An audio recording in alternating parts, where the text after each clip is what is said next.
देखिए हम लोग पढ़ने जा रहे हैं बेटा बैक बॉन्डिंग। ये भी रेजोनेंस का ही एक पार्ट है। मैंने आपको बताया है सबसे पहले तो बैक बॉन्डिंग का बोल रहे हैं, बैक बॉन्डिंग के लिए क्या कंडीशंस होती हैं। Conditions for back bonding.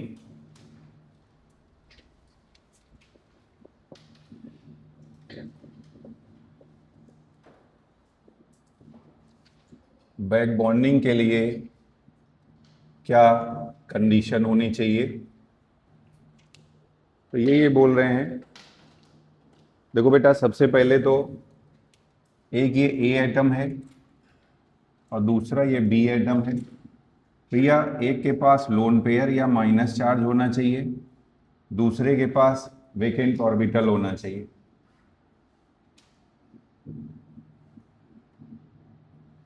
Vacant orbital, तो पहली तो ये कंडीशन है। दूसरी कंडीशन, दूसरी कंडीशन देखो बेटा, ये अपना लोन पेयर ऐसे डोनेट करेगा तो यहाँ पे पाई बॉन्ड बनेगा। आप लोग पहले से ही जानते हैं बेटा, मैंने आपको बताया है कि पाई बॉन्ड एक वीक बॉन्ड होता है। अगर बॉन्ड अगर साइज बढ़ेगा, एटम का साइज बढ़ेगा तो बॉन्ड लेंथ बढ़ेगी, बॉन्ड लेंथ बढ़ेगी तो बॉन्ड स्ट्रेंथ घटेगी। ठीक है, तो यहाँ पर बेटा अगर साइज नहीं बहुत ज़्यादा बढ़ना चाहिए, मतलब देखिए अगर सेकेंड पीरियड का मेंबर है तो साइज छोटा होगा, थर्ड पीरियड का मेंबर है तो साइज बड़ा होगा। तो अगर सबसे अच्छी बैक बॉन्डिंग कब होगी, जब दोनों एटम का साइज छोटा हो। अगर दोनों एटम सेकेंड पीरियड के हैं तो सबसे अच्छी बैक बॉन्डिंग होगी। अगर एक सेकेंड पीरियड का है एक थर्ड पीरियड का है तो भी चलो काम चल जाएगा, बैक बॉन्डिंग हो जाएगी। कहाँ बैक बॉन्डिंग होगी ही नहीं, जब दोनों एटम थर्ड पीरियड के हों, क्योंकि साइज बहुत ज़्यादा बढ़ जाएगा और वहाँ पे बैक बॉन्डिंग होगी ही नहीं, ध्यान रखिएगा। तो अगली कंडीशन है order of back bonding. Order of back bonding, तो सबसे अच्छी बैक बॉन्डिंग होती है जब दोनों सेकेंड पीरियड के मेंबर हो। बेटा बेटा ये वाला फैन भी बंद कर दो।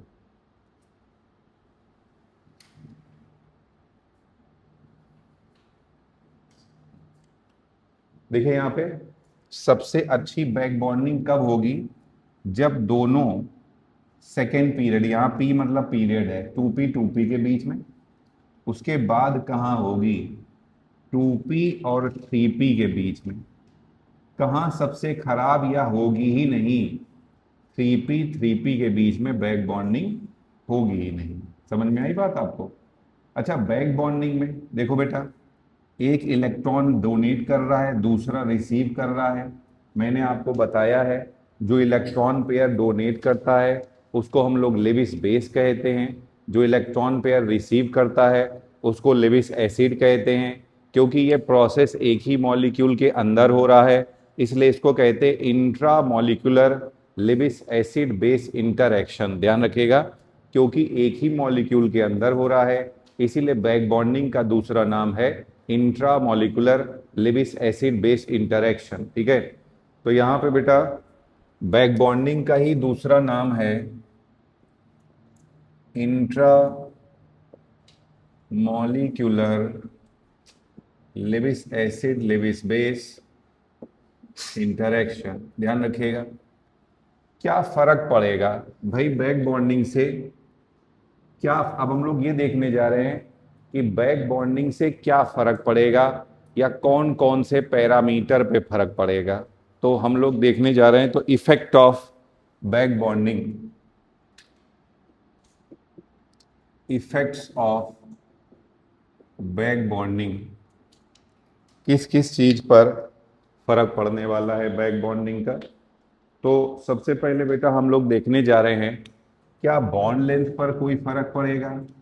ये बॉन्ड लेंथ है, बॉन्ड लेंथ पर कोई फर्क पड़ेगा। तो देखो हम लोग चेक कर रहे हैं फर्क पड़ेगा या नहीं पड़ेगा। तो सबसे पहले देखिए यहाँ पर जैसे यही है, यहाँ पर हमने ले लिया है एक एग्जाम्पल में BF3 ले लिया है। ये देखिए सेंट्रल एटम बोरॉन है और साइड एटम फ्लोरीन है। ठीक है, बेटा बोरॉन, सभी लोग देखो यहाँ पे बेटा कितने बॉन्ड दिखाई दे रहे हैं, 3 बॉन्ड दिख रहे हैं। एक बॉन्ड में 2 इलेक्ट्रॉन, तो 3 बॉन्ड में कितने इलेक्ट्रॉन, 6 इलेक्ट्रॉन, 6 इलेक्ट्रॉन है, होने कितने चाहिए, 8। सेकेंड पीरियड के मेंबर मैक्सिमम 8 इलेक्ट्रॉन कैरी कर सकते हैं कितने, 6, तो 2 और इलेक्ट्रॉन ले सकता है ये। यहाँ देखो बेटा, क्या आपको इनके पास लोन पेयर दिखाई दे रहा है, ये देखिए फ्लोरीन के पास लोन पेयर दिखाई दे रहा है।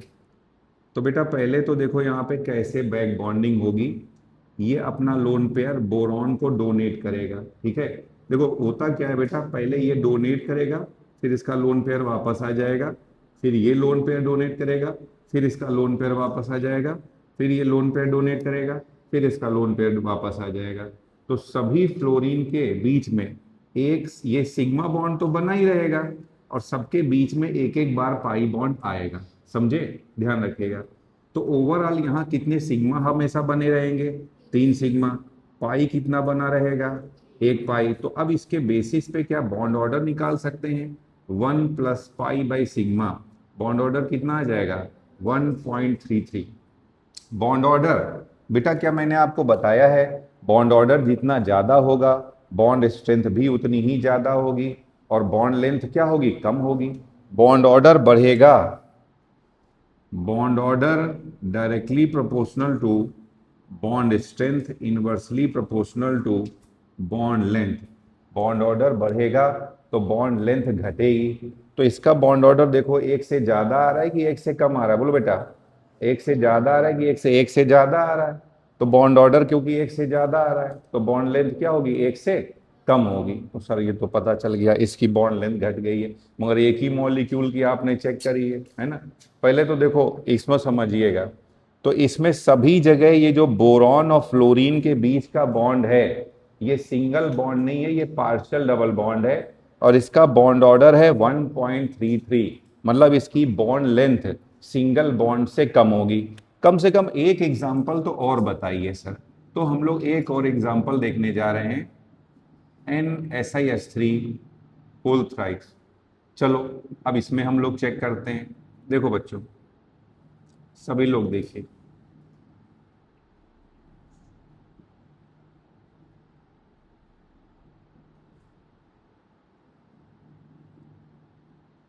बेटा देखिए, सबसे पहले ये नाइट्रोजन है, नाइट्रोजन के पास लोन पेयर है, किससे जुड़ा हुआ है, सिलिकॉन से जुड़ा हुआ है। नाइट्रोजन कौन से पीरियड का है, सेकेंड पीरियड का है।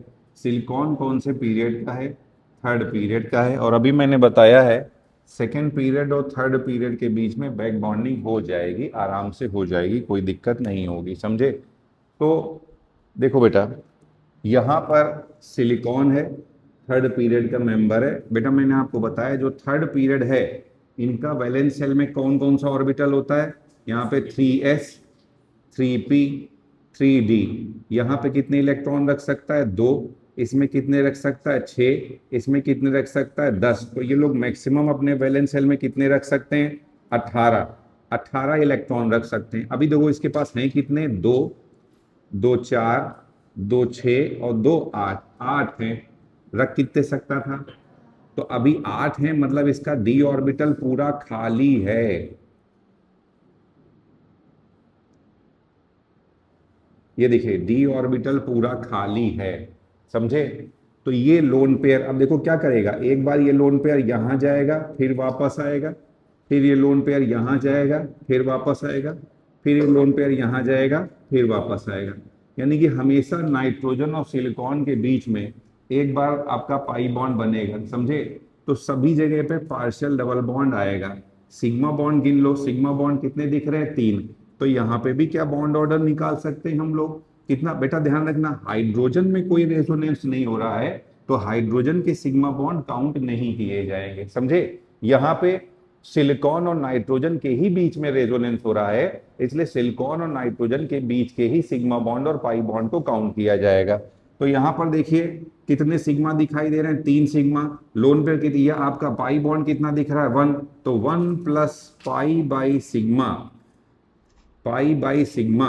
तो यहाँ पे आंसर आ जाएगा 1.33 आ जाएगा। तो यहाँ पे भी देखिए दूसरी जगह हमने चेक किया, यहाँ पे भी अगर बैक बॉन्डिंग हो रही है तो बॉन्ड ऑर्डर बढ़ रहा है, बॉन्ड ऑर्डर बढ़ेगा तो बॉन्ड लेंथ घटेगी। तो क्या पता चलता है, कंक्लूजन क्या है?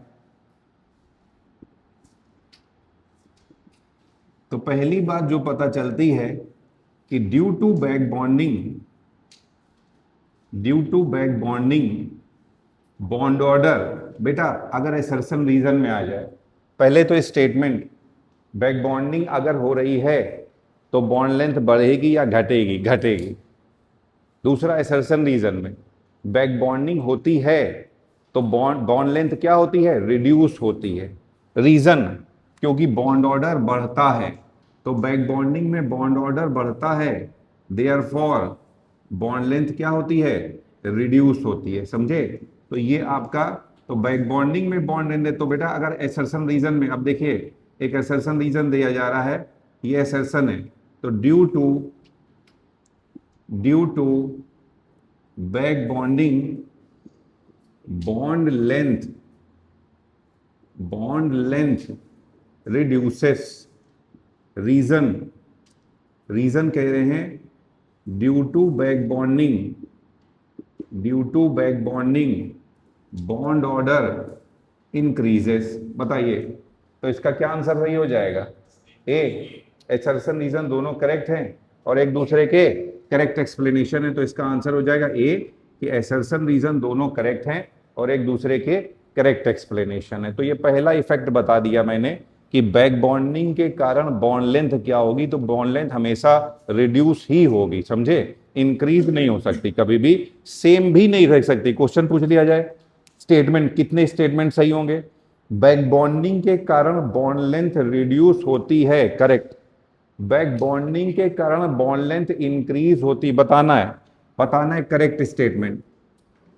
क्वेश्चन है how many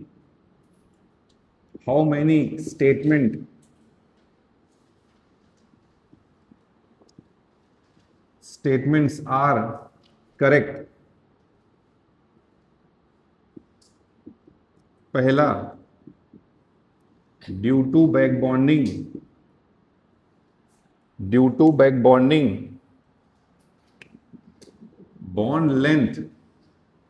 bond length increases. दूसरा, due to back bonding bond length remain same. तीसरा, due to back bonding bond length decreases. बताइए तो क्या होगा, कौन कौन सा सही होगा इसमें से?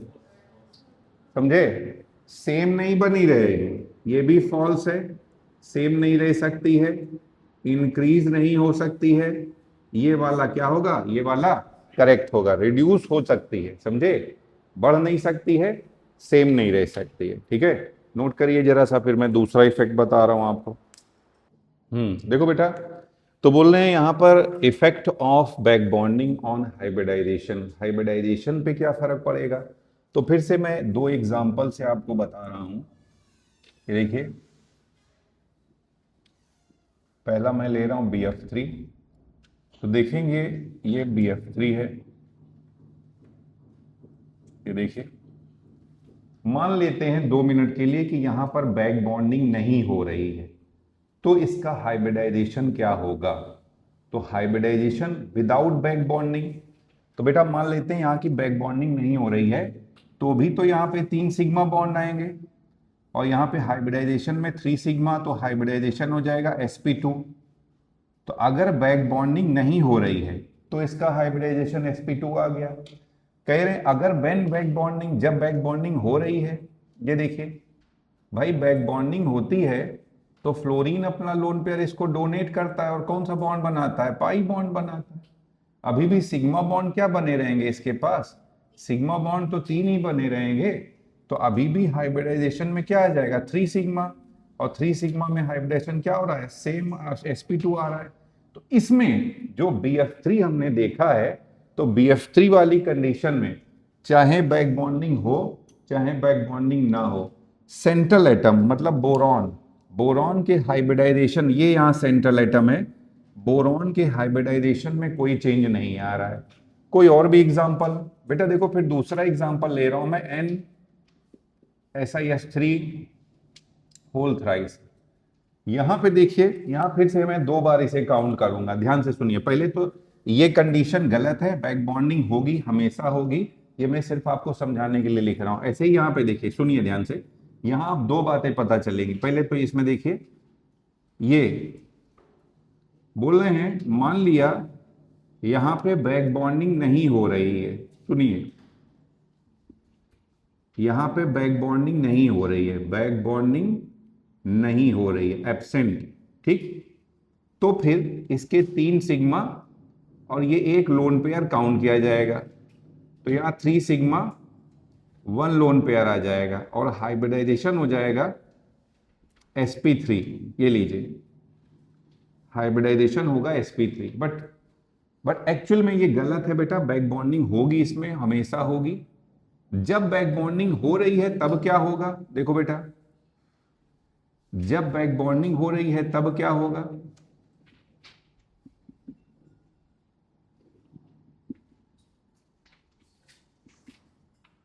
ये लीजिए, इसका लोन पेयर बैक बॉन्डिंग में चला जाएगा, 3 सिग्मा आएंगे और एक पाई बॉन्ड आएगा, ठीक है बेटा। याद रखना, जब कभी कोई लोन पेयर या माइनस चार्ज रेजोनेंस या बैक बॉन्डिंग में चला जाता है, तब उसको हाइब्रिडाइजेशन में काउंट नहीं किया जाता है। ये रूल होता है, जब कभी कोई माइनस चार्ज या लोन पेयर रेजोनेंस में चला जाए या बैक बॉन्डिंग में चला जाए, तब वो प्योर ऑर्बिटल में रहता है, वो हाइब्रिड ऑर्बिटल में नहीं जाता है, तब इसको हम लोग हाइब्रिडाइजेशन में काउंट नहीं करेंगे। तो यहां पे देखिए, अब अगर हम लोग हाइब्रिडेशन निकालेंगे तो ये लोन पेयर काउंट नहीं किया जाएगा। अब यहाँ पे 3 सिग्मा बॉन्ड आएंगे और हाइब्रिडाइजेशन आ जाएगा sp2, ये लीजिए, जो कि सही कंडीशन है। ये सही कंडीशन है और ये गलत कंडीशन है। तो इससे 2 क्वेश्चन सॉल्व होते हैं।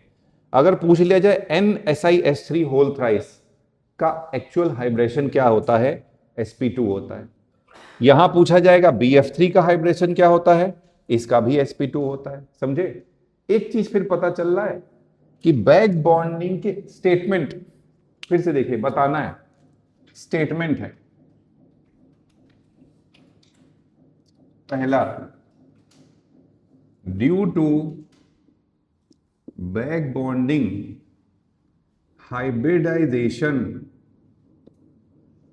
Hybridisation of central atom may or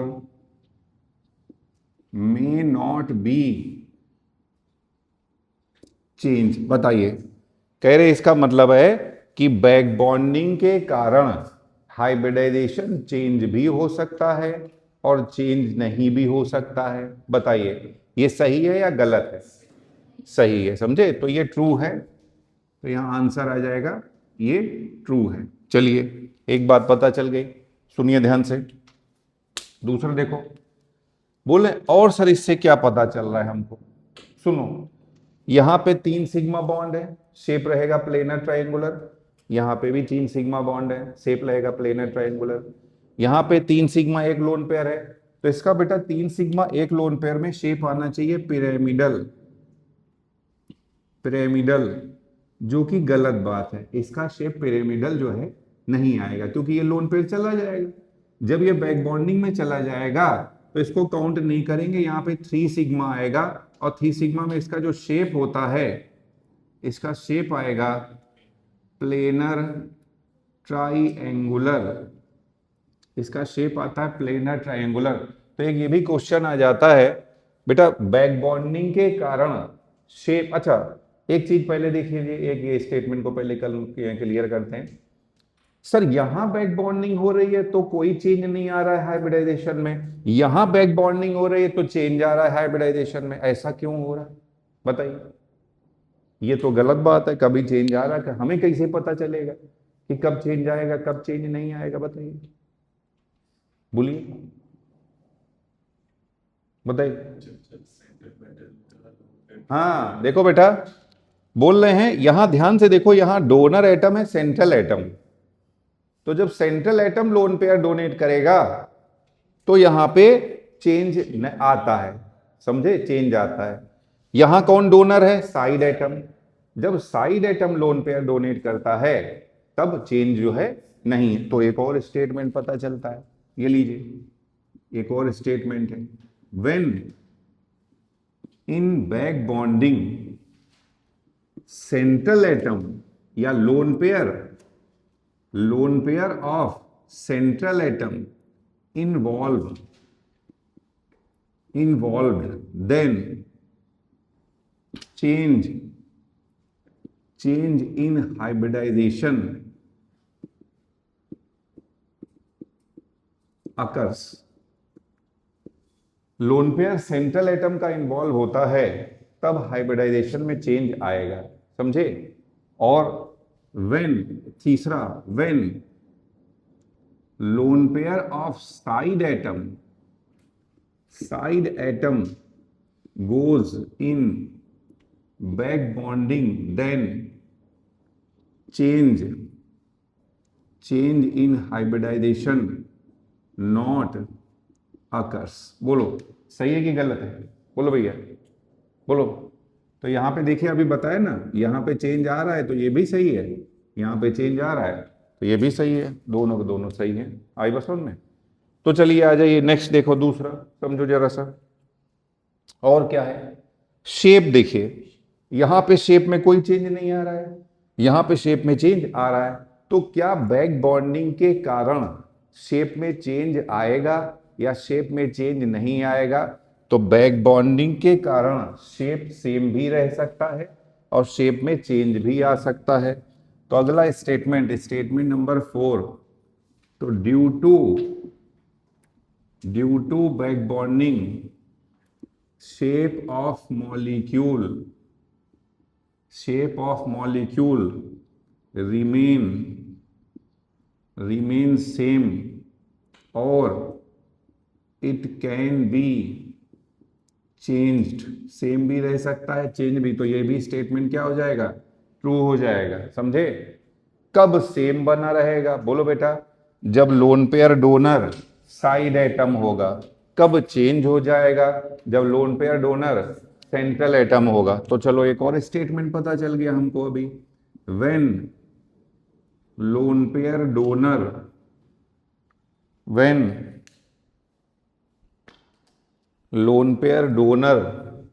is side atom, lone pair donor is side atom then shape remain same, समझे। और when lone pair donor is central atom then shape changed। ये लीजिए, तो ये भी दोनों स्टेटमेंट आपके ट्रू हो जाएंगे।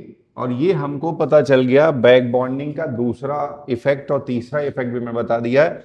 हाइब्रिडाइजेशन के साथ साथ मैंने शेप के बारे में भी आपको बता दिया है। अब एक और हम लोग देखेंगे, यहाँ पे बॉन्ड एंगल पे फर्क पड़ता है कि नहीं पड़ता है। चलिए इसको नोट करिए, तो मैं बॉन्ड एंगल वाला बताता हूँ आपको। तो अब हम लोग अगला इफेक्ट देख रहे हैं कि बैक बॉन्डिंग का बॉन्ड एंगल पे क्या फर्क पड़ेगा। मॉलिक्यूल का bond angle actual bond angle से ज्यादा आएगा, मतलब जो होना चाहिए था, जो हम लोग सोच रहे थे, मतलब हम लोग जो सोच रहे थे वैसा बॉन्ड एंगल और एक्चुअल बॉन्ड एंगल में डिफरेंस आएगा कि नहीं आएगा, समझे। तो ये देखिए यहाँ पे फिर से हम लोग दो एग्जांपल्स फिर से देख रहे हैं। एक तो पहला है BF3, ये देखिए। तो बेटा फिर से ये सेंट्रल एटम है बोरॉन, ये फ्लोरीन है, ये इनका लोन पेयर है जो कि रेजोनेंस में जाएगा। ये लोन पेयर रेजोनेंस में चला जाएगा, तो यहाँ पे 3 सिग्मा और 1 पाई, यहाँ पे देखिए आ जाएगा फिर से। तो 3 सिग्मा में बॉन्ड एंगल हो जाएगा इसका 120 डिग्री। 3 सिग्मा में शेप होता है planar triangular, shape planar triangular हो जाएगा, बॉन्ड एंगल 120 डिग्री आएगा। और दूसरा हमने एग्जांपल ले लिया है NSiS3 होल थ्राइस। तो यहां देखो बेटा, अगर बैक बॉन्डिंग नहीं मानते हैं, अगर इसमें हम लोग सोचते हैं, यहां तो सेम ही बना रहेगा, बैक बॉन्डिंग ना लो तो भी 3 सिग्मा ही आ रहे थे, बैक बॉन्डिंग ले लो तो भी 3 सिग्मा आ रहे हैं, समझे। मान लो चलो 2 मिनट के लिए यहाँ पे बैक बॉन्डिंग ना मानते, ये देखिए बैक बॉन्डिंग नहीं ले रहे हो तो भी यहाँ पे 3 सिग्मा है, बॉन्ड एंगल 120 डिग्री ही रहेगा। तो यहाँ पे बॉन्ड एंगल दोनों में सेम है, पहले भी 120 डिग्री, मतलब बैक बॉन्डिंग हो रही है तो भी 120 डिग्री, बैक बॉन्डिंग नहीं हो रही तो भी 120 डिग्री। मगर यहाँ पे देखिए, मानते कि बैक बॉन्डिंग नहीं हो रही, यहाँ पहला ले रहे हम लोग, इसमें बैक बॉन्डिंग, यहाँ पे बैक बॉन्डिंग नहीं हो रही है, तो ये लोन पेयर है यहाँ पे। और यहाँ पे कंडीशन आएगी 3 sigma 1 lone pair. 3 sigma 1 lone pair में शेप होता है पिरामिडल, और इसका बॉन्ड एंगल 120 से तो कम ही होगा, 120 तो होगा नहीं। तो जो भी बॉन्ड एंगल होगा इसका, ये होना चाहिए 120 डिग्री से कम, समझे। ये है एक्सपेक्टेड, ऐसा होगा नहीं, बट एक्चुअली में, एक्चुअल या ऑब्जर्व्ड, तो एक्चुअल में तो बैक बॉन्डिंग हो जाती है, due to back bonding, back bonding हो जाएगी, और इसमें ये कंडीशन होगी।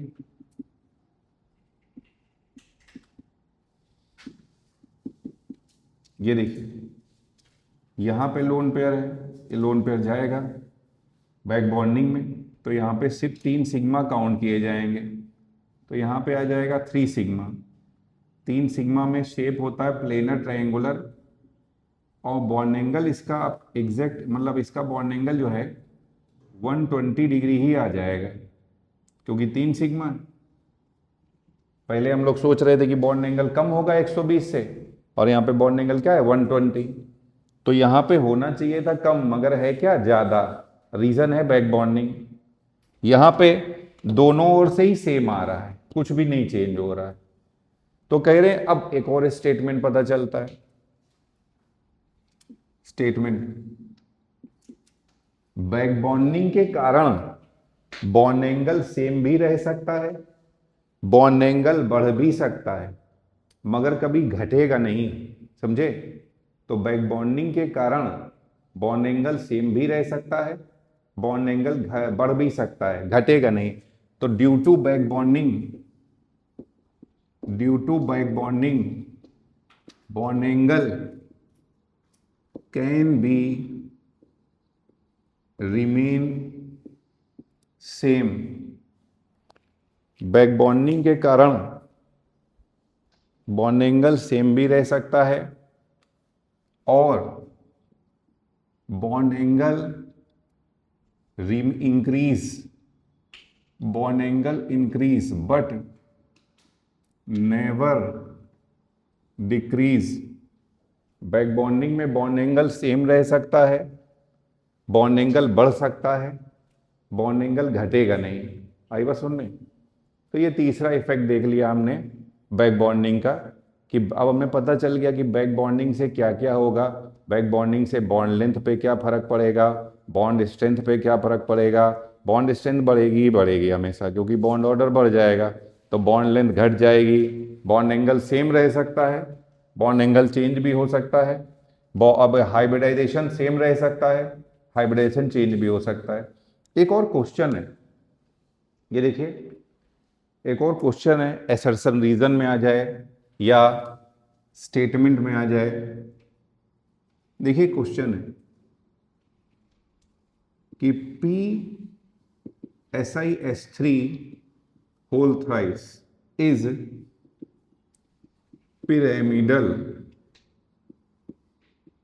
pyramidal while NSiS3 whole thrice is planar triangular। बोल रहे हैं, कह रहे हैं PSiS3 होल थ्राइस पिरामिडल है, जबकि NSiS3 whole thrice planar triangular है। ये कोई क्वेश्चन है, मान लो ये असर्शन है, एसर्शन है। अब रीजन बता रहा हूं, रीजन दिया हुआ है in PSiS3 whole thrice no back bonding present due to larger size of both phosphorus and silicon, while in NSiS3 whole thrice back bonding is present due to smaller size of nitrogen. कह रहे हैं यहां पे back bonding नहीं होती है, यहां पे बैक बॉन्डिंग होती है, समझे? तो therefore loan pair of nitrogen involved in back bonding, कह रहे हैं इसका लोन पेयर जो है बैक बॉन्डिंग में चला जाता है। तो देखते हैं क्या ये सही है कि गलत है कि क्या है। तो चलो हम लोग ड्रॉ कर लेते हैं इसे। ये देखिए, ये है PSiS3 होल थ्राइस, ये फास्फोरस का अपना लोन पेयर है, ठीक है। तो बेटा देखो ये सिलिकॉन है, सिलिकॉन के पास वेकेंट d ऑर्बिटल होता है, समझे? यहां पे लोन पेयर है। मगर अभी मैंने आपको बताया है ऑर्डर ऑफ बैक बॉन्डिंग, बेटा याद है आपको सबसे अच्छी बैक बॉन्डिंग कब होगी? जब दोनों सेकेंड पीरियड के होंगे, उसके बाद जब एक सेकेंड पीरियड का और एक थर्ड पीरियड का होगा। और सबसे खराब बैक बॉन्डिंग कब होगी? जब दोनों थर्ड पीरियड के। तो यहाँ पे बैक बॉन्डिंग होगी ही नहीं। तो यहाँ पे देखो ये भी थर्ड पीरियड का है, ये भी थर्ड पीरियड का है, तो यहाँ पे बैक बॉन्डिंग होगी ही नहीं। तो इसका लोन पेयर बैक बॉन्डिंग में इन्वॉल्व ही नहीं होगा। तो यहाँ पे आ जाएगा, अब आपका यहाँ पे आएगा 3 सिग्मा 1 लोन पेयर। और बेटा मैंने आपको बता दिया है पहले ही, जब भी 3 सिग्मा 1 लोन पेयर आएगा तो शेप हमेशा क्या आ जाएगा? पिरामिडल। जबकि यहाँ पे देखिए, इसको अगर आप लोग देखते हैं तो यहाँ पे ये देखिए, ये थर्ड पीरियड का मेंबर है और ये सेकेंड पीरियड का। नाइट्रोजन बेटा सेकेंड पीरियड का मेंबर है, सिलिकॉन थर्ड पीरियड का मेंबर है। तो 2p से 3p में आराम से बैक बॉन्डिंग हो जाएगी। तो इसका लोन पेयर बैक बॉन्डिंग में चला जाएगा। इसीलिए इसका शेप एक्चुअल में ऐसा नहीं आता है। इसका शेप बताया था कैसा आता है, ये देखिए NSiS3 ये लीजिए। एक्चुअल में मैं इसका रेजोनेंस हाइब्रिड बना दे रहा हूं, सभी जगह पे पार्शियल डबल बॉन्ड करेक्टर आ जाएगा। ये लोन पेयर डोनेट कर रहा है, ये लोन पेयर रिसीव कर रहा है, ठीक है। तो देखो बेटा यही बता रहे थे, ये मैंने इसका ना रेजोनेंस हाइब्रिड ही बना दिया है फुल एंड फाइनल। तो यहाँ पे आप देख रहे हैं शेप आ रहा है इसका प्लेनर ट्रायंगुलर, ठीक है। तो अब अगर आपसे क्वेश्चन पे पूछ लिया गया था कि ये असर्शन है, भैया ये PSiS3 होल थ्राइस ये पिरामिडल है, NSiS3 whole thrice planar triangular है, तो रीजन बता दिया मैंने। यहाँ पे बैक बॉन्डिंग नहीं होती है, क्यों नहीं होती है उसका भी रीजन बता दिया है। यहाँ बैक बॉन्डिंग होती है, क्यों होती है इसका भी रीजन आपको बता दिया है। इसीलिए ये प्लेनर ट्रायंगुलर है और ये आपका पिरामिडल है। तो यहाँ पे आंसर क्या हो जाएगा? ए। असर्शन रीजन दोनों सही है, एक दूसरे के करेक्ट एक्सप्लेनेशन है, ठीक है। तो both assertion and reason are correct and correct explanation of each other, ठीक है। चलिए नोट कर लीजिए इसको। देखो बच्चों, ये भी एक पी ब्लॉक का क्वेश्चन है। कह रहे हैं इनको लेविस एसिड के बेसिस पे अरेंज करना है, किसमें ज़्यादा लेविस एसिड करेक्टर है और किसमें कम लेविस एसिड करेक्टर है। तो बोल रहे हैं बेटा लेविस एसिड क्या है, आप समझो लेविस एसिड क्या है। लेविस एसिड है भिखारी। किसका भिखारी? इलेक्ट्रॉन का भिखारी है, समझे। तो दो चीज़ें हैं, भिखारी के पास क्या है? कमी है, इलेक्ट्रॉन की कमी है, ये इलेक्ट्रॉन का भिखारी है, समझे। तो इसके पास कमी है इलेक्ट्रॉन की। तो दो चीज़ें हैं, अगर मान लो कोई इसे इलेक्ट्रॉन दे रहा हो, दे देगा, तो बताइए कमी को रिड्यूस कर देगा, लेविस एसिड करेक्टर को रिड्यूस कर देगा। सुनिएगा ध्यान से, अगर कोई इसको, देखो मैं इसकी बात कर रहा हूँ, ये किसी वास्तविक व्यक्ति वस्तु विशेष से कोई संबंध नहीं है। मैं यहाँ पे लेविस एसिड को भिखारी मान रहा हूँ, समझे? ये भिखारी है, किसका भिखारी है? इलेक्ट्रॉन का भिखारी है। तो बोले भैया मान लो कि कोई इसको इलेक्ट्रॉन दे दे, तो इसके इलेक्ट्रॉन की कमी को रिड्यूस कर देगा। आप इसको समझ रहे हो मैं क्या बोल रहा हूँ? रिड्यूस करेगा तो लेविस एसिड करेक्टर को रिड्यूस कर देगा, है ना? और कोई इससे इलेक्ट्रॉन ले ले, मतलब ऐसे बैठा था वो और धीरे से इसका कटोरा पलट के चल दे ऐसे नीचे हाथ करके कटोरा जो था, सिक्के विक्के जो थे लेके चल दे, चेंज नहीं थे यार सुबह सुबह के मेरे पास है। तो वो कोई अगर इससे भी सिक्के ले ले, समझे, तो वो इसके लेविस एसिड करेक्टर को बढ़ा देगा कि घटा देगा? बढ़ा देगा। अब दो चीजें, पहले तो इसको देखेंगे और घूरेंगे। घूरेंगे ऐसे होता है ना, अक्सर लोग आते जाते जरा सा गाड़ी खुद भी ठीक से नहीं चलाएंगे और दूसरे को घूरने लगते, तो वैसे घूरेंगे हम लोग, है ना? ऐसे घूरेंगे क्योंकि हम बहुत बड़े तोप हैं, भले लात खा जाए, है ना? क्योंकि तोप तो सब लोग हैं, बहुत बड़े वाले तोप हैं। हाँ, तो आप देख लो, डर जाओ आप मेरी आंखों से। तो वैसे ही डराएंगे इसको, घूरेंगे। घूर रहे हो ना बेटा? घूर घूर के देखो, ऐसे घूरते हैं ना हम लोग, जब से किसी से मतलब टकराने से पहले घूरते, टकरा जाए तब तो क्या ही मालूम कि नहीं तुम गलत चला रहे थे, हम तो एकदम सही चलाते हैं, हमसे तो कभी गलती होती ही नहीं है कि नहीं? हम तो 100% सही है। आइए देखिए यहाँ पे, सुनो ध्यान से कि ये कह रहे हैं कि ये इसको क्या है सर, इसको चलो बना के देखते हैं यार, ऐसे थोड़ी दिखाई देगा, अच्छे से पास में जा करके। भाई ऐसे घूरने पे क्या ही दिखेगा? ये देखो, पास में जा करके ऐसे देखा हमने, तो इसमें दो बातें हैं। कितनी बातें हैं? दो बातें। कहते हैं ना, दो बातें हो सकती हैं, डैश डैश डैश डैश, ऐसा है ना? तो दो बातें हैं इसकी भी। कौन कौन सी दो बातें? एक तो ये ना इलेक्ट्रॉन की कमी को घटा रहा है। घटा कैसे रहा है? तो क्या दे रहा है इलेक्ट्रॉन? देखो इसकी शकल, शकल देखो इसकी, कुछ दिख रहा है? इसके पास बैक बॉन्डिंग है, बैक बॉन्डिंग हो रही है, तो ये बैक बॉन्डिंग से, ये देखिए बैक बॉन्डिंग, बैक बॉन्डिंग से लेविस एसिड करेक्टर को रिड्यूस कर रहा है, समझे? तो बैक बॉन्डिंग से लेविस एसिड करेक्टर को रिड्यूस कर रहा है, तो एक फैक्टर तो पता चल गया, सब बैक बॉन्डिंग सब कर रहे हैं। मगर बेटा एक और टर्म होता है, एक टर्म होता है माइनस आई। माइनस आई ऐसा ग्रुप होता है, such group which attract sigma electron pair toward itself. बोल रहे हैं माइनस आई ऐसे ग्रुप होते हैं जो सिग्मा बॉन्ड के इलेक्ट्रॉन को अपनी ओर अट्रैक्ट करते हैं, और अगर वो अट्रैक्ट करेंगे तो सामने के ऊपर, सामने वाले के ऊपर पार्शियल पॉजिटिव चार्ज इंड्यूस करेंगे। कैसा चार्ज इंड्यूस करेंगे? पार्शियल पॉजिटिव चार्ज इंड्यूस करेंगे। और पॉजिटिव चार्ज बताइए, पॉजिटिव चार्ज इलेक्ट्रॉन की कमी को बता रहा है कि इलेक्ट्रॉन की अधिकता को बता रहा है? कमी हो गई, और कमी हो गई तो लेविस एसिड करेक्टर क्या होगा? बढ़ जाएगा, है कि नहीं?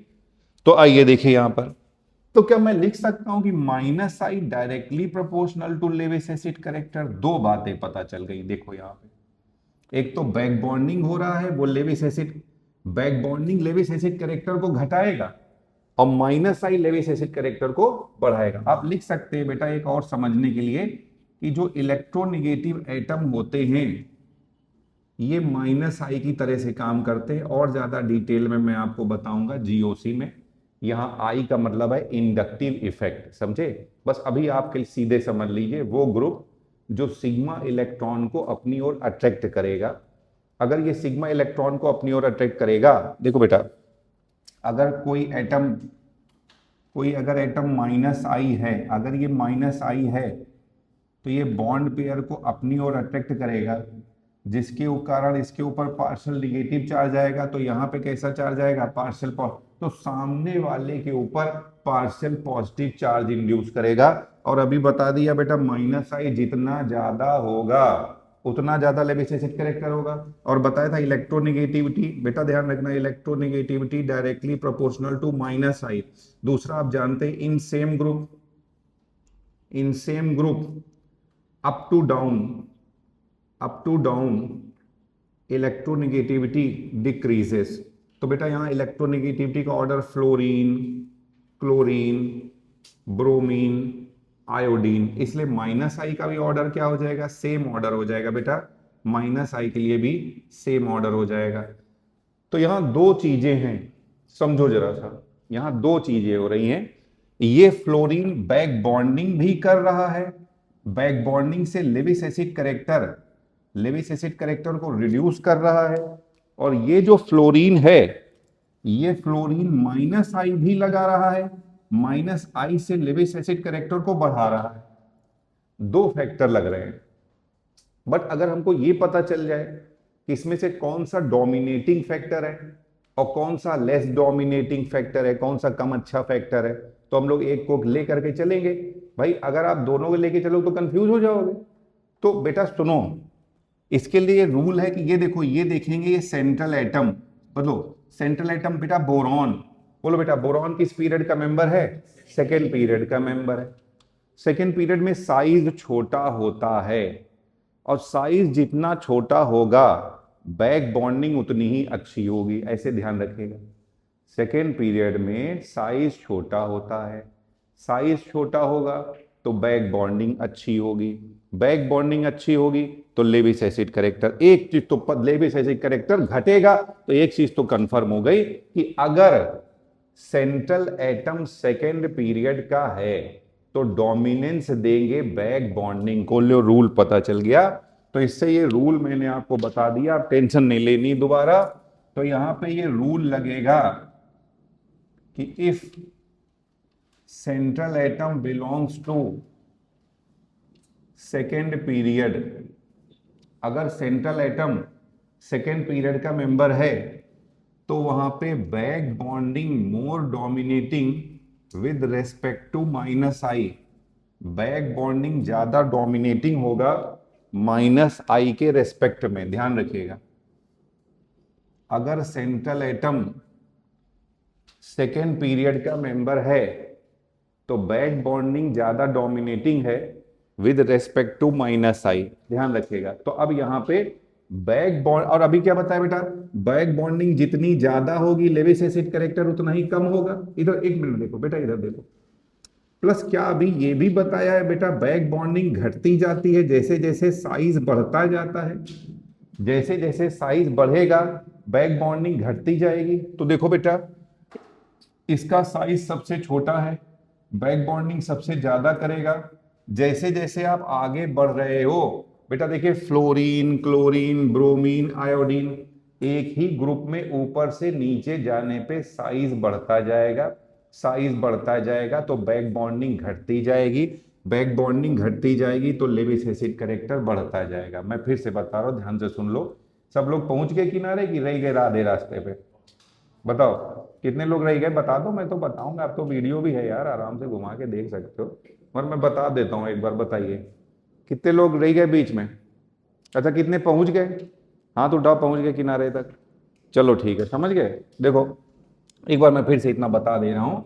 कह रहे हैं इसमें क्वेश्चन, ये बेटा पी ब्लॉक का स्टेटमेंट है, पी ब्लॉक की लाइन है ये, कि भैया यहाँ पे ये है आपके, ये कुछ कंपाउंड है, इनको लेविस एसिड के बेसिस पे अरेंज करना है। तो यहाँ हमने देखा दो चीजें आ रही हैं, एक तो बैक बॉन्डिंग आ रहा है, दूसरा माइनस आई आ रहा है। फिर हमने कहा पता चल जाए कौन सा ज्यादा डोमिनेटिंग होता है। एक ये भी पता चला कि बैक बॉन्डिंग बढ़ेगा तो लेविस एसिड कैरेक्टर घटेगा, माइनस आई बढ़ेगा तो लेविस एसिड कैरेक्टर बढ़ेगा। फिर मैंने ओवरऑल बता दिया अगर सेकेंड पीरियड का मेंबर है तो बैक बॉन्डिंग ज्यादा डोमिनेटिंग होगा माइनस आई के रिस्पेक्ट में, तो बैक बॉन्डिंग को देख करके सॉल्व करेंगे। जैसे एक ही ग्रुप में ऊपर से नीचे जाने पे साइज बढ़ता जाएगा, साइज बढ़ेगा तो बैक बॉन्डिंग घटती जाएगी, बैक बॉन्डिंग घटेगी तो लेविस एसिड कैरेक्टर क्या होगा, बढ़ता जाएगा। तो सबसे अच्छा लेविस एसिड कौन हो जाएगा, Bi3 हो जाएगा, समझे। तो यहां पर देखिए सबसे अच्छा लेविस एसिड कैरेक्टर जो है, यहां पे सबसे अच्छा लेविस एसिड हो जाएगा ये आंसर आ जाएगा। ठीक है, अब बेटा इसी के बेसिस पे क्या आप बी वाला क्वेश्चन कर सकते हो। देखो यहाँ पे भी सेंट्रल एटम बेरिलियम है, बेरिलियम सेकेंड पीरियड का मेंबर है, तो इसमें भी बैक बॉन्डिंग के बेसिस पे सॉल्व करेंगे। बैक बॉन्डिंग जितनी कम होगी आपका क्या होगा, लेविस एसिड कैरेक्टर उतना ही ज्यादा होगा। तो क्या आप देख रहे हो बेटा, फ्लोरीन से आयोडीन की ओर जब आप जा रहे हो तो साइज बढ़ता जाएगा, साइज बढ़ेगा तो बैक बॉन्डिंग घटती जाएगी, बैक बॉन्डिंग घटती जाएगी तो लेविस एसिड कैरेक्टर बढ़ता जाएगा। तो बोलो यहाँ पे लेविस एसिड कैरेक्टर सबसे ज्यादा किसका होगा, बोलो बेटा, बोलो भाई, समझ में आ रहा है ना। तो यहाँ पे बेटा लेविस एसिड कैरेक्टर सबसे ज्यादा BeI2 का होगा, ये लीजिए, और सबसे कम जो है BeF2 का होगा, ध्यान रखिएगा, समझे। तो ये ऑर्डर आ जाएगा इसका, लेविस एसिड कैरेक्टर का ऑर्डर आ जाएगा। ठीक, चलिए यहां देखिए, अब यहां से क्वेश्चन में कुछ चेंज आ गया है। क्या चेंज आ गया है बेटा, इसमें अगर आप देखते हो तो अभी जो आप लोग ले रहे थे ना सेंट्रल एटम, ये देखिए फिर से, ये सेंट्रल एटम, ये सेंट्रल एटम क्या हो गया, थर्ड पीरियड का हो गया। तो अगर सेंट्रल एटम, फिर से रूल है, अगर सेंट्रल एटम थर्ड पीरियड का है तो उसका उल्टा कर देंगे। यहाँ पे बैक बॉन्डिंग के रेस्पेक्ट में -I को देखना होगा, -I ज्यादा डोमिनेटिंग फैक्टर हो जाएगा। और -I में मैंने आपको बताया है, जैसे जैसे इलेक्ट्रोनेगेटिविटी बढ़ती जाएगी -I बढ़ता जाएगा। तो बेटा अब यहाँ पे देखो, क्लोरीन और ब्रोमीन में बेटा एक ही ग्रुप के मेंबर हैं, एक ही ग्रुप में ऊपर से नीचे जाने पे इलेक्ट्रोनेगेटिविटी रिड्यूस होती जाती है। ध्यान रखिएगा, -I directly proportional to electronegativity and -I directly proportional to Lewis acid character. जितनी ज्यादा इलेक्ट्रोनेगेटिविटी होगी उतना ज्यादा -I होगा, और जितना ज्यादा -I है उतना ही ज्यादा लेविस एसिड कैरेक्टर होगा। तो अब बताओ यहाँ पे सबसे अच्छा लेविस एसिड कौन हो जाएगा। हाँ बेटा देखो, ये सबसे ज्यादा इलेक्ट्रोनेगेटिव है तो इसका लेविस एसिड कैरेक्टर सबसे ज्यादा होगा। तो यहाँ पे ये आंसर, क्या इसके बेसिस पे आप लोग ये क्वेश्चन कर सकते हो, बताइए इसमें सबसे अच्छा कौन सा हो जाएगा। हाँ, क्योंकि यहाँ पे भी ये थर्ड पीरियड है तो केवल -I देखना है, -I ये सबसे अच्छा होगा, जितना ज्यादा अच्छा -I होगा उतना ज्यादा लेविस एसिड कैरेक्टर होगा, समझे। तो ये भी क्वेश्चन हमारा सॉल्व हो जाएगा, नोट करिए इसको।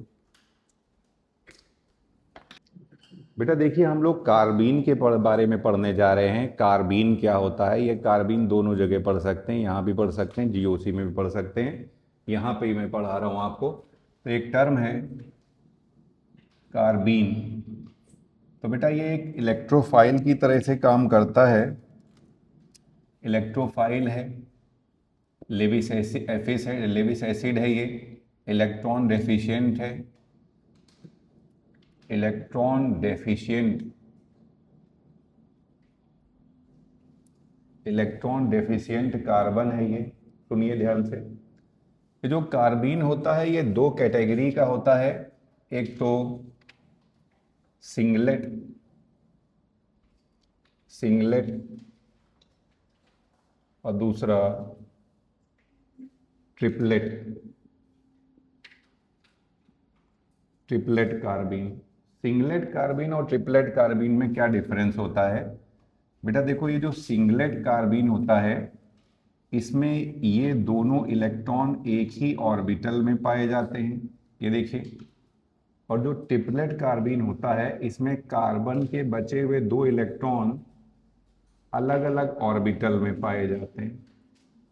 तो यहाँ पे अगर आप देखोगे तो यहाँ आएगा 2 सिग्मा, एक लोन पेयर। तो सबसे पहले तो इसका हाइब्रिडाइजेशन अगर आप निकालोगे तो यहाँ पे हाइब्रिडाइजेशन sp2 आएगा, जबकि यहाँ पे सिर्फ 2 सिग्मा आएगा और इसका हाइब्रिडाइजेशन sp आ जाएगा। इसका हाइब्रिडाइजेशन जो है ये sp आ जाएगा। अगर एक्चुअल शेप की बात करें तो यहाँ पे देखिए इस तरह से इसका शेप जो है एंगुलर आ जाएगा, 2 सिग्मा एक लोन पेयर पे शेप आता है एंगुलर, तो इसका शेप है एंगुलर। जबकि यहाँ अगर आप देखते हैं इस पे देखिए, यहाँ पे सिर्फ 2 सिग्मा है, इसका शेप जो है आ जाएगा लीनियर। इसका शेप आएगा लीनियर। ये इस तरह से देखिए, ये एक इसका पी ऑर्बिटल है और ये कार्बन का दूसरा पी ऑर्बिटल है। ये दोनों पी ऑर्बिटल में इसका अलग अलग ये इलेक्ट्रॉन पाया जाता है। तो नॉर्मली पूछा जाए ज़्यादा स्टेबल कौन होगा, तो यहाँ बेटा एक ही ऑर्बिटल में दोनों लोन पे दोनों इलेक्ट्रॉन आते हैं। इलेक्ट्रॉन पे माइनस चार्ज है, माइनस माइनस के बीच में रिपल्सन लगेगा। यहाँ अलग अलग ऑर्बिटल में इलेक्ट्रॉन होते हैं, तो इनके बीच में कोई रिपल्सन नहीं लगेगा, मतलब कम रिपल्सन लगेगा, समझे। तो अगर स्टेबिलिटी की बात करी जाए, स्टेबिलिटी, तो ट्रिपलेट कार्बीन ज़्यादा स्टेबल होगा। बेटा ध्यान रखना, stability inversely proportional to potential energy. Stability जिसकी ज़्यादा होगी उसकी पोटेंशियल एनर्जी कम होगी। ट्रिपलेट कार्बीन की स्टेबिलिटी ज़्यादा होगी तो ट्रिपलेट कार्बीन की पोटेंशियल एनर्जी क्या होगी, कम होगी। ठीक है, ध्यान रखिएगा इसमें। तो यहाँ पे देखिए, ये आपका सिंगलेट है, ये ट्रिपलेट है। अब एक इसमें और टर्म आता है स्पिन मल्टीप्लिसिटी, कैपिटल एम, इसे बोलते हैं स्पिन मल्टीप्लिसिटी। बेटा कैपिटल एम का फॉर्मूला होता है 2s+1। यहां s क्या है, टोटल स्पिन वैल्यू। s को टोटल स्पिन वैल्यू कहते हैं। क्या होता है बेटा, ये कैसे निकालते हैं, it is half into n. N क्या है, नंबर ऑफ अनपेयर्ड इलेक्ट्रॉन का नंबर, समझे। तो बेटा यहां तो कोई अनपेयर्ड इलेक्ट्रॉन है ही नहीं, तो यहां पर n की वैल्यू क्या हो जाएगी, 0। तो s की वैल्यू 0, तो m की वैल्यू बेटा 0+1 तो 1 आ जाएगा। तो क्योंकि इसके लिए कैपिटल M की वैल्यू 1 आती है, इसीलिए इसको हम लोग सिंगलेट कार्बीन बुलाते हैं, समझे कि क्यों सिंगलेट को हम लोग सिंगलेट कार्बीन बुलाते हैं, ये इसका रीजन होता है। और यहां देख लीजिए, यहां पर अनपेयर्ड इलेक्ट्रॉन n की वैल्यू 2 है, तो s होता है हाफ इंटू n, तो ये हो जाएगा हाफ इंटू 2, ये यहां से वैल्यू आ जाएगी 1, तो कैपिटल M क्या हो जाएगा, 2+1 हो जाएगा, तो यहां पे आ जाएगा 3, तो इसकी वैल्यू आ जाएगी 3, तो ये ट्रिपलेट कार्बीन है, 3 आ जाएगी इसके लिए वैल्यू। आई बात समझ में। तो ये जो सिंगलेट है इसके लिए वैल्यू 1 आती है, ये जो ट्रिपलेट है इसके लिए वैल्यू 3 आती है। सिंगलेट वाला कम स्टेबल, जनरली सिंगलेट वाला कम स्टेबल है, ट्रिपलेट वाला ज्यादा स्टेबल है। जो बेटा ज्यादा स्टेबल होता है उसकी पोटेंशियल एनर्जी कम होती है। तो अगर पोटेंशियल एनर्जी की बात पूछे तो सिंगलेट की पोटेंशियल एनर्जी ज्यादा होगी, ट्रिपलेट की पोटेंशियल एनर्जी क्या होगी, कम होगी। बट अगर ध्यान रखिए, आपसे ऐसा क्वेश्चन में पूछ लिया जाए, अगर आपको ये दे दिया जाए, यहां पे कह रहे हैं स्टेबिलिटी ऑर्डर,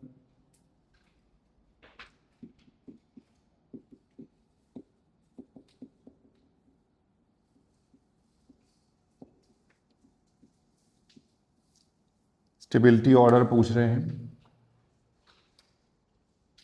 कि पहला है, देखो बेटा ये सिंगलेट, ये ट्रिपलेट है, और दूसरा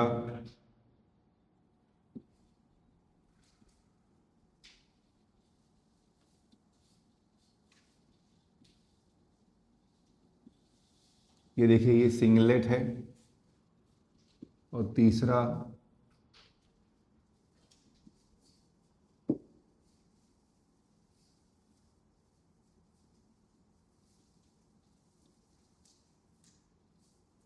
ये भी सिंगलेट है।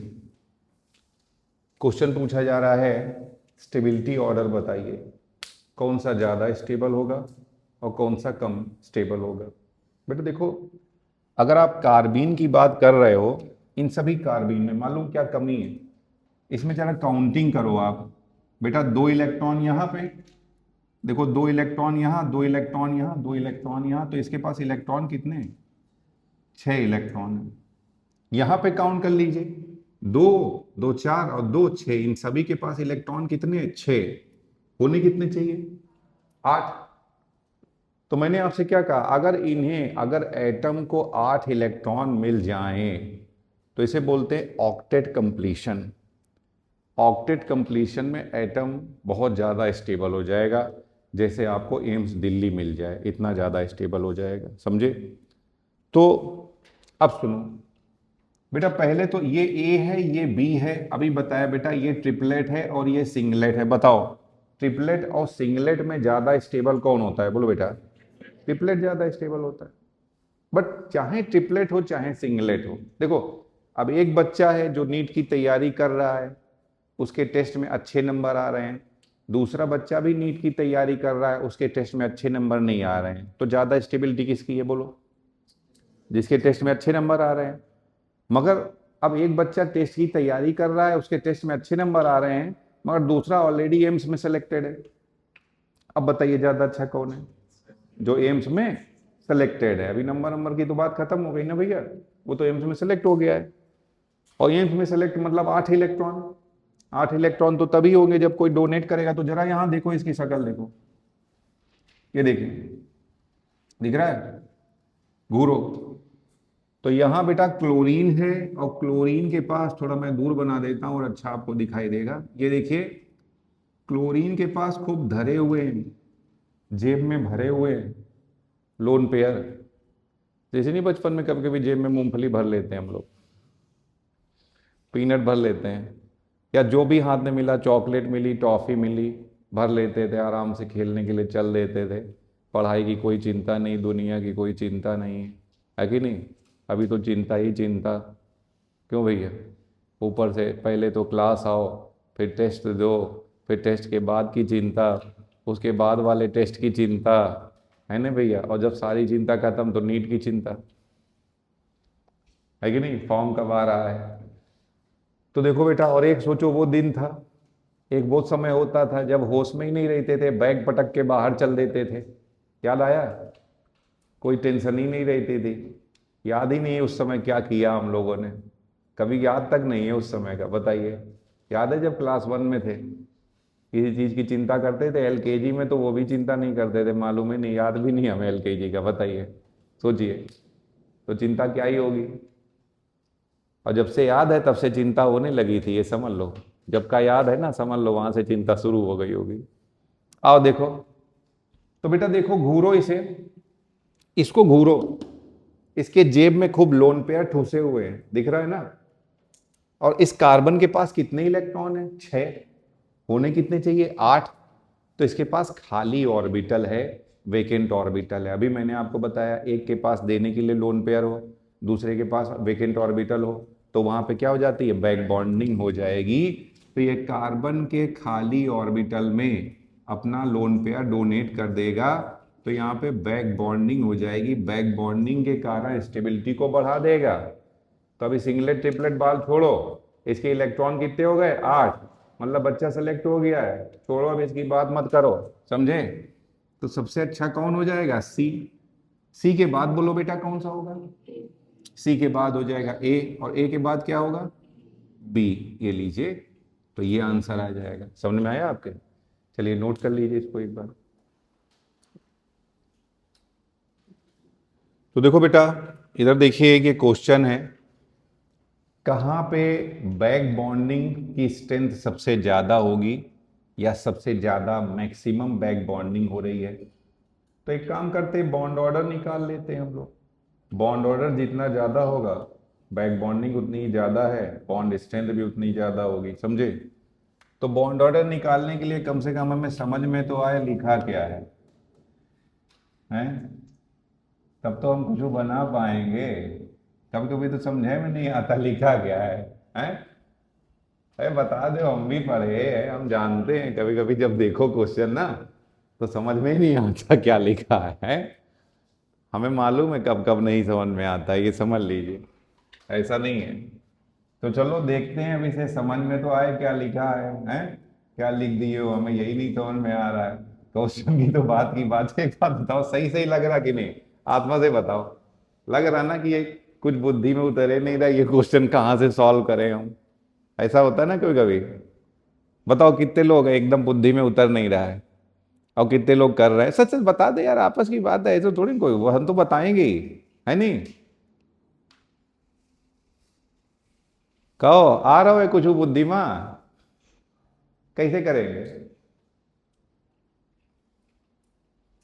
देखो, अरे कुछ नहीं है, देखो ये डरा रहा है, गरजने के हैं बरसने के नहीं है। जैसे कल नहीं तुम लोगों में से वो आया होगा अलर्ट, यहाँ पूरे क्लास में सबका एक साथ बजने लगा मोबाइल, मालूम है? हम लोग तो डर गए यार, ये क्या है। अच्छा सब सोचो ना, आप सबके मोबाइल बजने लगे, घर में तो एक दो होते हैं, और यहाँ पे सबके बजने लगे।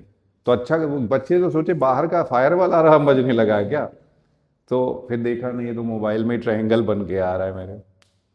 खैर आओ, देखो बड़ा डरा दिया यार एकदम, इतनी तो बारिश नहीं हुई जितना अलर्ट दे दिया। कहीं हुई होगी, कहीं और हुई होगी, है। खैर, तो वैसे ही डर जाते हैं कभी कभी हम लोग ऐसे क्वेश्चन को देख के। इसमें कुछ नहीं है बेटा, एकदम बेकार है, डरावना है, कह रहे हैं खोखला है एकदम, बस ऐसे ही आंखें दिखा रहा है, हिम्मत नहीं इसकी कुछ करने की। देखो घूरो, घूरती हुई नजरों से देखो, ये देखिए SiS3, CH3, CH3। पहले तो बताओ इतना दिख रहा है तुम सबको? बेटा दिख रहा है तुम सबको? मोतिया बिंदु तो नहीं जोर मार रहा है, हैं? हो जाता है कभी कभी, इतने समय तक मोतिया बिंदु जोर मारने लगता है, धुंधला दिखने लगता है। सबको धुंधला तो नहीं बेटा, धुंधला तो नहीं दिख रहा है, डबल डबल तो नहीं दिख रहा है। कितनी उंगली दिख रही है? 5 नहीं, 4 उंगली 1 अंगूठा। देखो सब लोग होश में हो ना बेटा? हाँ, तो सुनो, बोलो मेरे बच्चों, ये पहले ऐसा है, पहले तो इसको देखो ये कैसा है। अब सुनो, बैक बॉन्डिंग के लिए बस इतना ही तो बताया है ना, खाली जगह और देने की इच्छा। इच्छा छोड़ो, जेब में कुछ होना तो चाहिए, तब तो डोनेट करोगे। और यहां जेब में क्या होना चाहिए? मार्कर है? क्या होना चाहिए? अरे लोन पेयर या माइनस चार्ज, समझे? बाकी के सही में जेब खाली है। हाँ एक हैंकी है, वो यूज नहीं करोगे। दूसरे का हैंकी आदमी नहीं यूज करता ना, है। चलो आओ, तो देखो सुनो ध्यान से, बेटा इसको देखो घूरो, ये तो ऐसा ही है, सिलिकॉन है, चलो देख लो, घूरती हुई नजरों से देखो। बोलो सिलिकॉन पे कितने बॉन्ड दिख रहे हैं? बोलो कितने बॉन्ड दिख रहे हैं? 4। एक बॉन्ड में 2 इलेक्ट्रॉन, तो 4 बॉन्ड में 8 हैं। मगर इसके पास क्या है बताया था ना बेटा, मेरे पास गाड़ी है, बंगला है, तेरे पास क्या है? D orbital, vacant D orbital, सीधे रेडीमेड रखने के लिए। तो ये क्या बोलेगा एकदम पूरा रंगबाजी में, मेरे पास क्या है? D orbital. ये बेचारा गरीब कार्बन को देखो, कितने बॉन्ड बना लिया है? 4। कितने इलेक्ट्रॉन हो गए? 8। किस पीरियड का है? कितने रख सकता था?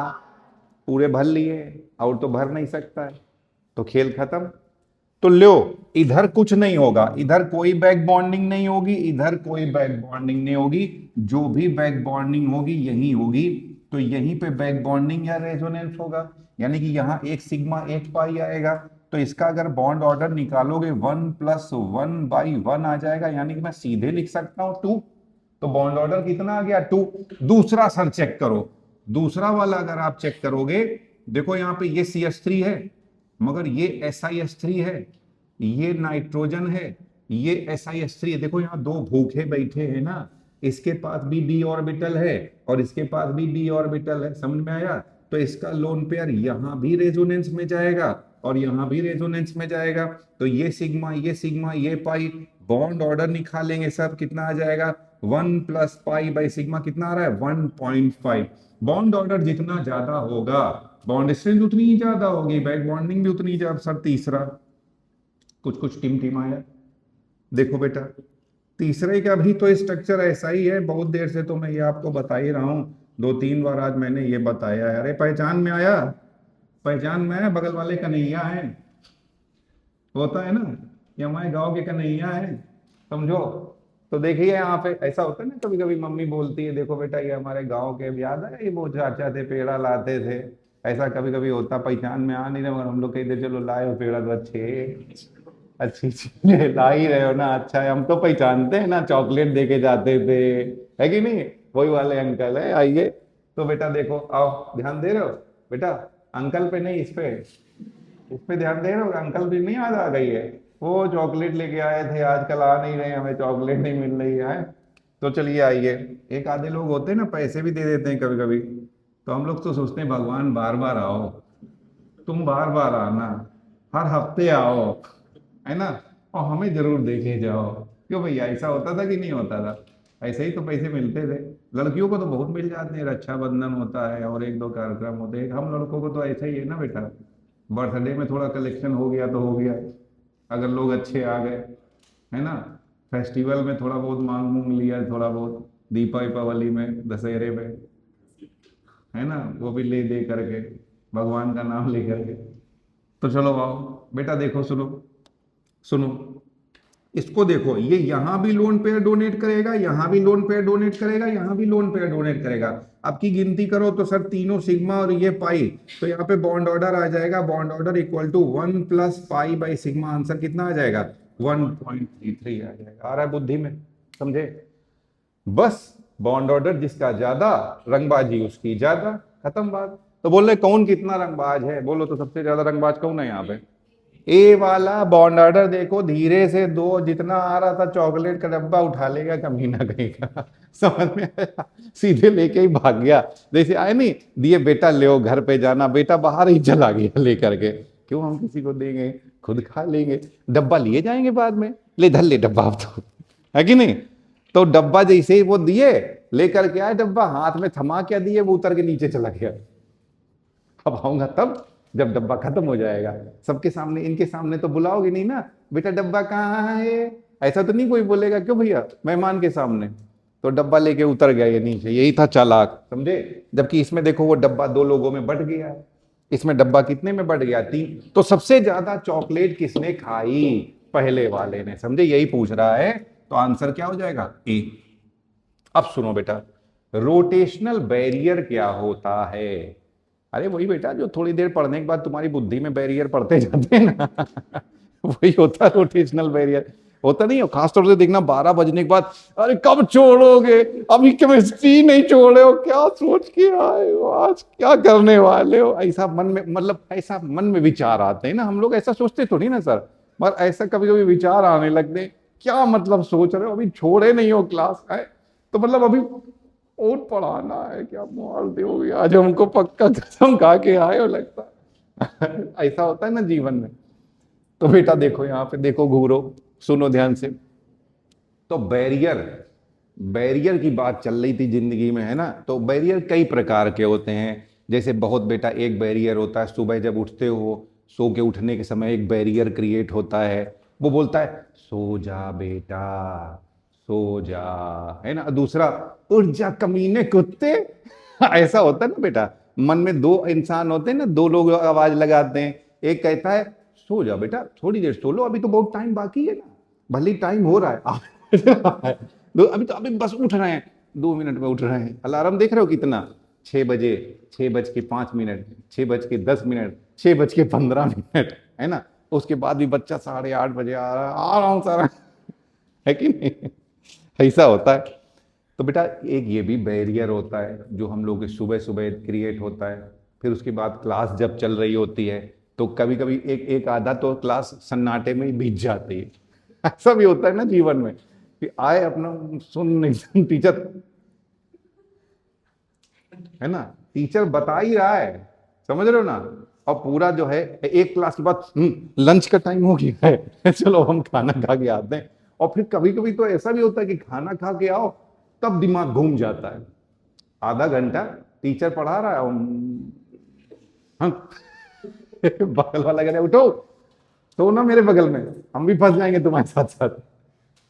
तो चलो आओ बेटा, तो कई प्रकार के बैरियर है, उन्हीं बैरियर को देखते हुए अब ये एक और है रोटेशनल बैरियर, जिसमें सर घूमने लगता है, पढ़ते पढ़ते तुम्हारा सर घूमने लगे ऐसे ऐसे, इसी को कहते हैं रोटेशनल बैरियर, है कि नहीं। तो देखो बेटा देखो, तो सर देखो बहुत हो गया है ना, आत्मा हमारी पीछे निकली जा रही है, क्योंकि आपकी इन हरकतों से लग रहा है आप बहुत ज्यादा लंबा घसीटने वाले हो क्या, बहुत मतलब घबराहट होने लगती है। तो ऐसे देखिए बेटा, देखो यहाँ पे देखो, कोई बात नहीं, घूरो ना, इसे देखो, है ना। हाँ, तो ये कह रहे रोटेशनल बैरियर है ना, ये देखो घुमा रहे हैं, ये घुमा रहे हैं, समझे, आराम से घूम रहा है, समझे। ये सिंगल बॉन्ड है, देखो ये डबल बॉन्ड है, देखना दिख रहा है, बस इतना ही घूम रहा है, वो भी बड़ी मुश्किल से। आवाज आ रही ना, आवाज आ रही ना, है कि नहीं। तो देखिए ये रोटेशनल बैरियर है, कितना मुश्किल से घूम रहा है। देखिए आप लोगों को आवाज आ रही होगी, है ना। मैंने इसको पास में कर दिया है ताकि माइक से भी आवाज चली जाए, वीडियो में भी रिकॉर्ड हो जाए। तो देखिए चिल्ला रहे हैं एकदम मारकर, देखना है ना? अब जबकि ये देखो एकदम शांति से, कोई बैरियर नहीं है। क्या समझाना चाहते हो, क्या आप समझाना क्या चाहते हो, पहले तो यही बता दो हमको, है। अब पेट पकड़ ले, बेल्ट बांध ले, पेट में पट्टी बांध ले, हमें भूख लगने का टाइम हो रहा है, हैं? पट्टी बांध के बैठा लोगे हमें। तो समझाना ये चाहते कि जितना ज्यादा सिंगल बॉन्ड करेक्टर होगा, रोटेशनल बैरियर उतना कम होगा, और जितना ज्यादा है कि नहीं, है कि नहीं, बताइए। तो जितना ज्यादा डबल बॉन्ड करेक्टर होगा, रोटेशनल बैरियर उतना ही ज्यादा, समझ रहे हो ना, ऐसा होता है। तो अब देखो बेटा, अब आ ही जाओ यार तुम लोग। अब भैया उन्होंने क्या कहा है, रोटेशनल बैरियर प्रेजेंट बिटवीन, बेटा यहां पूछ रहे हैं बिटवीन नाइट्रोजन एंड सिलिकॉन, यही क्वेश्चन में, यही जो क्वेश्चन दिया हुआ है। तो रोटेशनल बैरियर वही सबसे, अब अच्छा सुनो, ऐसा ना समझ करके सारे सिलिकॉन ना देखने लगना, एक नाइट्रोजन और एक सिलिकॉन को देखना है। तो यहां देखो बेटा, सबसे ज्यादा डबल बॉन्ड करेक्टर है ना, पूरा पूरा 2 आ रहा है, यहां कितना आ रहा है, 1.5 आ रहा है, यहां कितना आ रहा है, 1.3। जितना ज्यादा डबल बॉन्ड करेक्टर होगा, रोटेशनल बैरियर उतना ही ज्यादा। तो बोलो बेटा, सबसे ज्यादा रोटेशनल बैरियर इसमें से किस में हो जाएगा, ए वाले में, समझे। तो यहां आंसर क्या आ जाएगा, ए, रोटेशनल बैरियर मैक्सिमम हो जाएगा। समझ में आया आपके। चलो आज आप दूसरे पे, पाई बॉन्ड, इसमें पूछा जा रहा है ये पाई बॉन्ड कैसे हैं। थोड़े दिन पहले मैंने आपको बताया था, एक होता है पी पाई पी पाई, पी पाई पी पाई, समझ में आया। तो वही है बेटा, पी पाई पी पाई, और एक होता है पी पाई डी पाई, समझे बेटा। पी पाई बोल रहा हूं, पी भाई नहीं बोल रहा हूं। There is a lot of difference between P pi and P भाई, समझे। आइए, तो ये आइए बेटा, इसको घूर रहे हैं हम लोग, हैं। तो सल्फर में चलो भैया इसका बना ही डालते हैं हम लोग। यहाँ पे कितने, एक तो देखिए ये लीजिए, ये लीजिए, मैं इसको SO3 इस फॉर्म में बना रहा हूँ, ये लो SO3, इसका एक कोऑर्डिनेट बॉन्ड वाला भी फॉर्म होता है, ध्यान रखिएगा। और अगर मैं इसको कंसीडर कर रहा हूँ, यहाँ पे ये सिग्मा है, ये सिग्मा है, ये सिग्मा है, बाकी के सारे सारे पाई हैं। बेटा यहाँ पे बोलो हाइब्रिडाइजेशन निकालोगे तो यहाँ 3 सिग्मा आएगा, हाइब्रिडाइजेशन क्या होगा, sp2 आएगा। बेटा sp2 का मतलब क्या हुआ कि 2 p ऑर्बिटल इसके हाइब्रिडाइजेशन में चले गए हैं, तो वो पाई बॉन्ड बनाने में काम में नहीं आएंगे, एक p ऑर्बिटल बस बचा हुआ है। तो एक पाई बॉन्ड, कोई सा भी एक पाई बॉन्ड में खर्च कर देगा बेचारा। तो यहां मान लो एक पाई बॉन्ड में ये एक p ऑर्बिटल, सल्फर अपना p ऑर्बिटल खर्च करेगा, अरे ऑक्सीजन के पास तो d है ही नहीं, ये भी p ही ऑर्बिटल खर्च करेगा। तो ये वाला पाई बॉन्ड जो है p पाई है। जबकि यहां पे आ जाइए, अब एक जो पी था वो तो उसने खर्च कर दिया, अब क्या खर्च करेगा, डी। तो ये वाला जो पाई बॉन्ड है ये डी पाई पी पाई है, और ये वाला भी जो पाई बॉन्ड है ये क्या है, डी पाई पी पाई है। क्या बुद्धि में आया।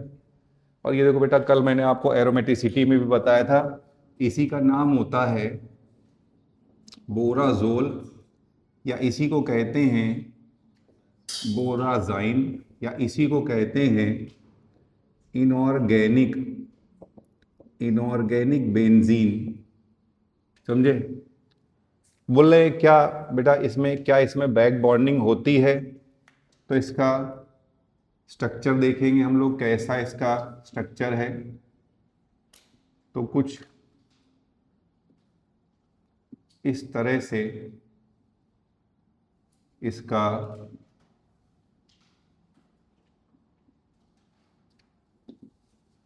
इसका स्ट्रक्चर आएगा,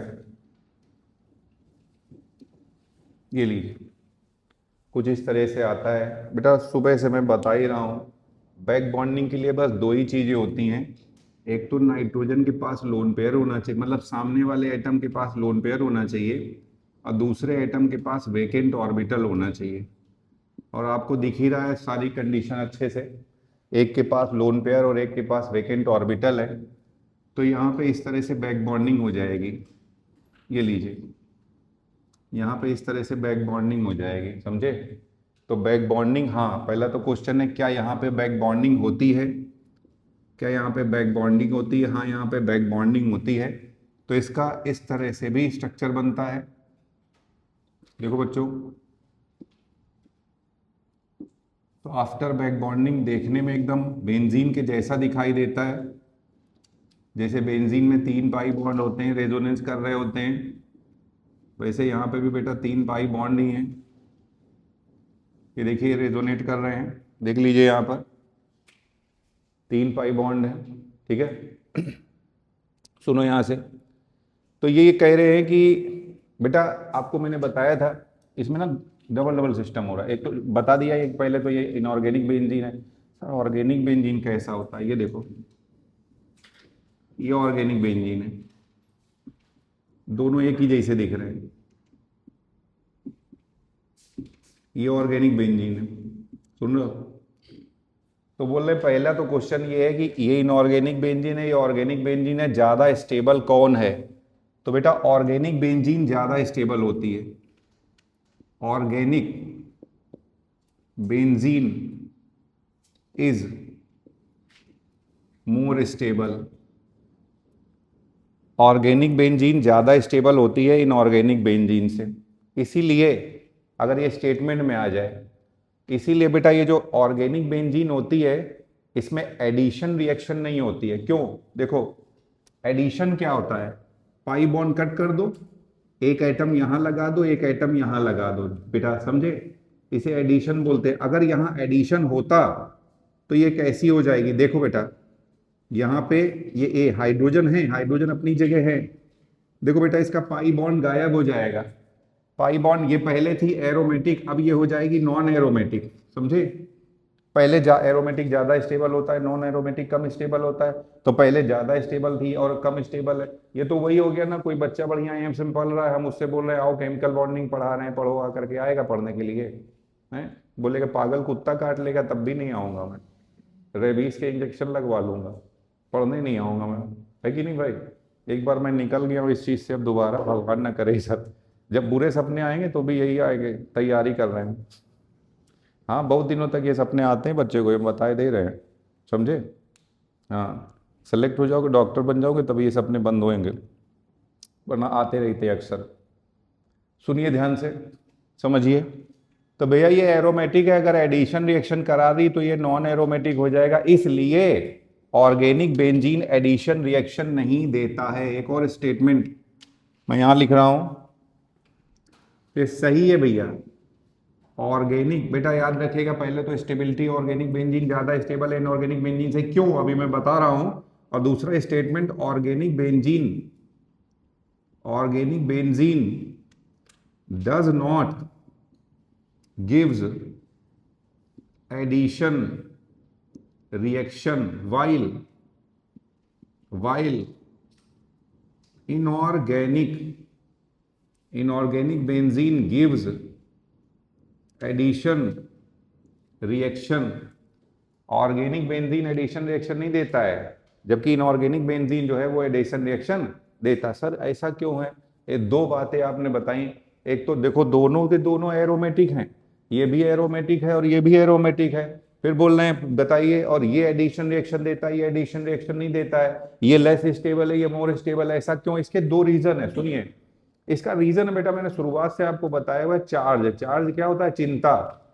तो इसमें ना चार्ज डेवलप हो रहा है, मालूम चार्ज क्यों डेवलप हो रहा है, देखो ये लोन पेयर, एक तो ये लोन पेयर दे रहा है, ये लोन पेयर ले रहा है, बेटा जो इलेक्ट्रॉन पेयर लेगा उसके ऊपर कैसा चार्ज आ जाएगा, निगेटिव, जो देगा उसके ऊपर कैसा आ जाएगा, पॉजिटिव। मगर इतना ही नहीं है प्रॉब्लम, इतनी ही नहीं है प्रॉब्लम, डबल डबल है। एक तो ये पाई बॉन्ड है, दूसरा ये जो सिग्मा बॉन्ड है, बेटा सिग्मा बॉन्ड में जर्नल रूल लगेगा, जो ज्यादा इलेक्ट्रोनेगेटिव होता है बॉन्ड पेयर उसकी ओर हल्का सा खिसक जाता है, तो सिग्मा बॉन्ड के कारण यहाँ पे पार्शियल नेगेटिव चार्ज आता है और यहाँ पे पार्शियल पॉजिटिव चार्ज आ रहा है, तो डबल डबल सब एटम पे ऐसे ही चार्ज आ रहा है, सोचो, समझे।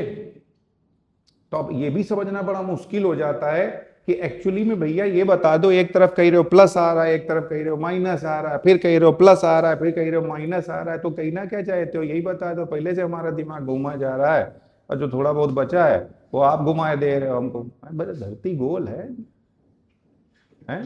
धरती गोल है, पता चला क्वेश्चन भी गोल हुआ जा रहा है हमारा। तो बेटा देखो, आओ इधर देखो, समझो, धरती गोल नहीं, पहले तो समझे, धरती गोल है कि नहीं, बोलो भाई। चलो आओ, छोड़ो धरती को, आओ इधर आओ। तो ये कह रहे हैं, सुनिए, तो भैया इसमें चार्ज तो बहुत आ रहा है, वो भी पागल के जैसा चार्ज आ रहा है, और हमें समझ में नहीं आ रहा है कि कौन सा चार्ज कहां पे आएगा। तो ये मालूम कैसे पता चलता है, इसकी रिएक्शन करा दी हमने किसके साथ, H+Cl- के साथ।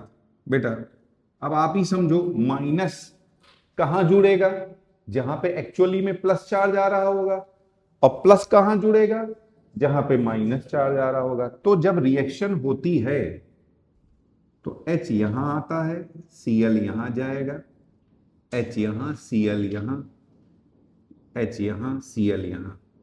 तो अब इसका आफ्टर रिएक्शन आपको ये प्रोडक्ट मिलेगा, ये लीजिए,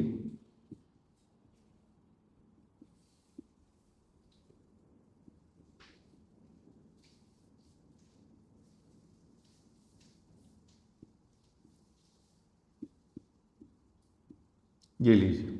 इस प्रोडक्ट को देख के फाइनली प्रूफ हो जाता है कि एक्चुअली में नाइट्रोजन ओवरऑल नाइट्रोजन के ऊपर पार्शियल निगेटिव चार्ज आता है और बोरॉन के ऊपर पार्शियल पॉजिटिव चार्ज आता है, जबकि ये बेंजीन में दोनों के दोनों क्या है, कार्बन है, कार्बन की इलेक्ट्रोनिगेटिविटी सेम है, तो दोनों के ऊपर कोई चार्ज नहीं आता है। अब आप रीजन समझ गए बेटा। तो मैंने आपको यहाँ पे एक बात बताई कि ऑर्गेनिक बेंजीन ज्यादा स्टेबल होता है, इनऑर्गेनिक बेंजीन कम स्टेबल होता है, और दूसरा स्टेटमेंट बताया इसीलिए क्योंकि बेटा ऑर्गेनिक बेंजीन ज्यादा स्टेबल है, इनऑर्गेनिक बेंजीन कम स्टेबल है, इसीलिए ऑर्गेनिक बेंजीन एडिशन रिएक्शन नहीं देता, क्योंकि अगर ऑर्गेनिक बेंजीन में एडिशन रिएक्शन होगी तो ये पहले एरोमेटिक है, फिर ये नॉन एरोमेटिक में कन्वर्ट हो जाएगा, जबकि इनऑर्गेनिक बेंजीन ये लेस स्टेबल होता है। लेस स्टेबल का रीजन क्या है, चार्जेस, यहाँ पे चार्जेस डेवलप हो जाते हैं, इसीलिए लेस स्टेबल होता है, और क्योंकि ये लेस स्टेबल होता है इसीलिए ये एडिशन रिएक्शन देता है,